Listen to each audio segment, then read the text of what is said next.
Assalamualaikum, perkenalkan saya Immanuel Subianto Katili dengan NPM 2406345083. Di sini mempresentasikan tugas awal praktikum mengenai analisis kimia analitik dalam karakterisasi material menggunakan AS, UV-Vis, FTIR, dan STA.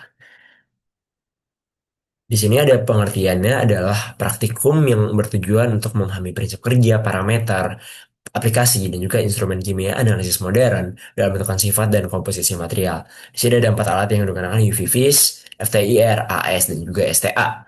Dan kaitan praktikum ini untuk lingkungan metalurgi adalah untuk menentukan kadar unsur logam, menentukan identifikasi senyawa penyusun, mengevaluasi kemurnian, dan bermanfaat buat quality control dan juga evaluasi proses industri nantinya.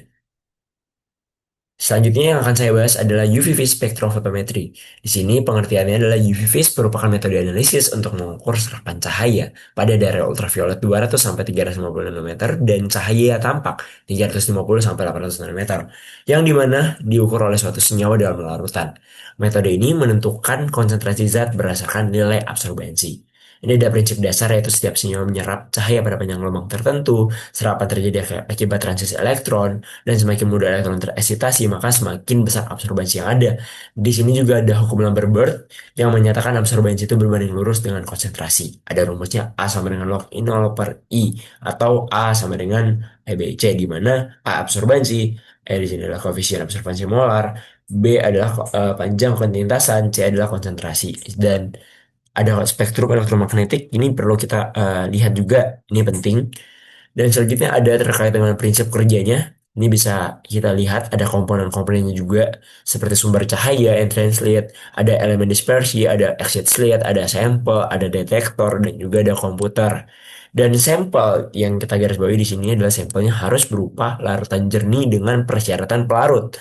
Yang pertama, harus melarutkan sampel dengan sempurna. Pelarut itu tidak mengandung ikatan lengkap terkonjugasi dan tidak berwarna, tidak terjadi interaksi dengan molekul senyawa yang dianalisis, dan kemudian itu harus tinggi. Dan yang kita lihat juga di sini adalah terkait dengan hazard atau hal yang perlu diwaspadai adalah paparan radiasi UV, pelarut yang volatil, tumpahan bahan kimia, pecahan kaca, bahaya listrik yang tentu berbahaya. Selanjutnya ada aspek eh, cara kerja, yaitu cahaya tadi dipancarkan, monokromator memberi satu panjang, cahaya melewati, dan cahaya diserap, cahaya tadi menjadi listrik, dan akan ditampilkan sebagai nilai absorbansi. Dan ini ada dua tipe UV-Vis, itu single secara bergantian dan double secara bersamaan. Kelebihannya itu cepat, sensitif, biayanya rendah, preparasi mudah, dan kekurangannya itu ya hanya untuk sampel larutan jernih, tidak memberikan informasi detail, selektivitasnya rendah, dan perlu kalibrasi. Dan untuk aplikasi UV-Vis di bidang metalurgi itu menentukan kadar unsur logam, farmasi juga ada, lingkungan juga ada, bioteknologi, dan juga di industri pangan juga ada. Selanjutnya yang akan kita bahas adalah alat kedua atau FTTR, Fourier Transform Infrared Spectroscopy, di mana ini bekerja berdasarkan interaksi radiasi inframerah dengan molekul yang menyebabkan getaran ikatan kimia, yang dimana setiap gugus fungsi memiliki frekuensi getaran khas yang menghasilkan spektrum inframerah yang unik. Dan serapan itu terjadi sesuai dengan vibrasi ikatan kovalen dalam molekul. Ini bisa kita lihat ada prinsip dasarnya. Ini ada kaitan juga dengan energi diskrit dan juga energinya itu sesuai dengan ikatan kovalen. Yang dimana daerah FTR ini tujuannya adalah untuk mengidentifikasi senyawa organik dan anorganik berdasarkan spektrum inframerah, menganalisis struktur molekul, menentukan kemudian zat, dan ada instrumennya juga nih, ada komponen yang bisa kita lihat nih.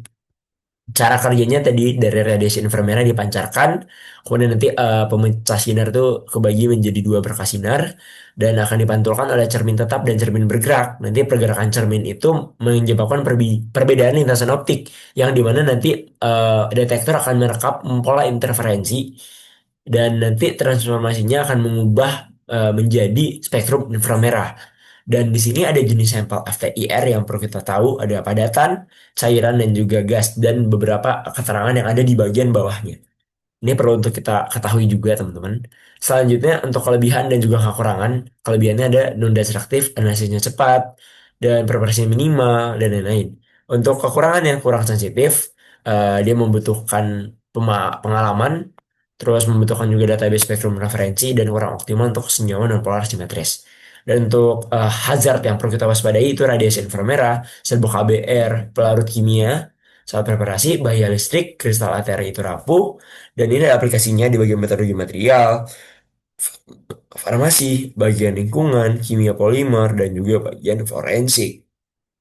Selanjutnya yang kita bahas adalah AAS, Atomic Absorption Spectroscopy, di mana ini merupakan metode analisis untuk menentukan kadar unsur logam berdasarkan penyerapan cahaya oleh atom bebas pada panjang gelombang tertentu. Kalau tadi itu cahaya, ini berdasarkan atom bebas. Yang dimana ini ada prinsip dasar nanti atom bebas menyerap cahaya pada panjang gelombang spesifik.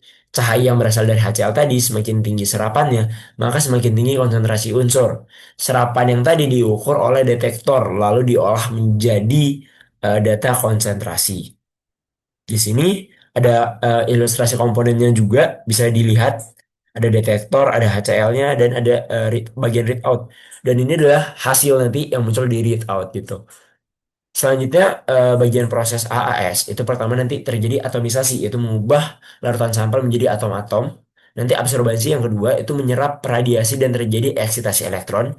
Yang ketiga, pengukuran absorbansi. Jadi ketika sinyal dari detektor dibaca oleh readout. Kemudian ada tiga jenis AAS, itu flame AAS, itu menggunakan nyala api untuk mengatomisasi sampel. Kalau gravity furnace berarti dia menggunakan tungku api sebagai atomizer, di mana sampelnya dipanaskan secara bertahap. Dan ada hybrid generation AAS, ini untuk mendeteksi unsur yang bisa dibilang bentuk senyawa hidrida atau yang mudah menguap, seperti itu. Dan ini adalah komponen utama AAS, ada sumber radiasi itu untuk menghasilkan cahaya, ada atomizer untuk mengubah sampel menjadi atom bebas, ada monokromator untuk memilih panjang gelombang tertentu, detektor untuk mengukur intensitas cahaya yang diserap, kemudian ada sistem data dan komputer untuk mengolah dan menampilkan hasil yang ada.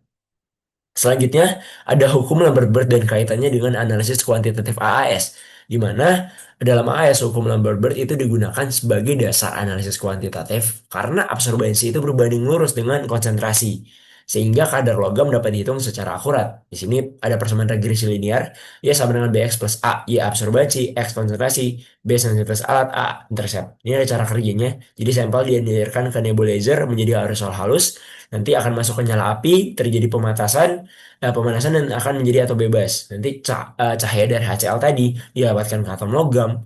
Kemudian nanti atom logam menyerap cahaya pada panjang gelombang spesifik sesuai dengan unsur. Nanti cahaya yang sisa itu ditangkap detektor dan diubah menjadi sinyal listrik. Lalu dihitunglah kadar logamnya. Dan untuk sampelnya itu bisa apapun, tapi harus berbentuk cairan sebelum dianalisis. Ini ada kelebihannya sensitif, akurasi, baik. Ada kekurangannya juga bisa dilihat, yaitu hanya untuk unsur logam, satu unsur per analisis. Dan ada aplikasinya juga bagian metalurgi, bagian lingkungan, farmasi, apa. Dan selanjutnya yang perlu kita waspadai hazard. Itu ada paparan api, uap, yang toksik, gas mudah terbakar, asam kuat, dan bahaya kimia korosif, serta bahaya listrik. Selanjutnya adalah STA atau Simultaneous Thermal Analysis, yang dimana ini merupakan teknik untuk mengamati perubahan massa dan perilaku thermal sampel secara bersamaan selama proses pemanasan atau pendinginan. Ini prinsipnya nanti memanaskan sampel secara terkontrol sambil merekam perubahan massa dan perubahan panas yang terjadi. Ini menggabungkan TGA dan DTA serta DSC dalam satu pengujian. TGA itu apa? Thermographimetric Analysis, yang dimana mengukur perubahan massa sampel sebagai fungsi suhu atau waktu. Hasilnya tadi menunjukkan proses dekomposisi, oksidasi, dan penguapan. Ini ada prinsip kerjanya, yaitu sampel ditempatkan di neraka presisi tinggi.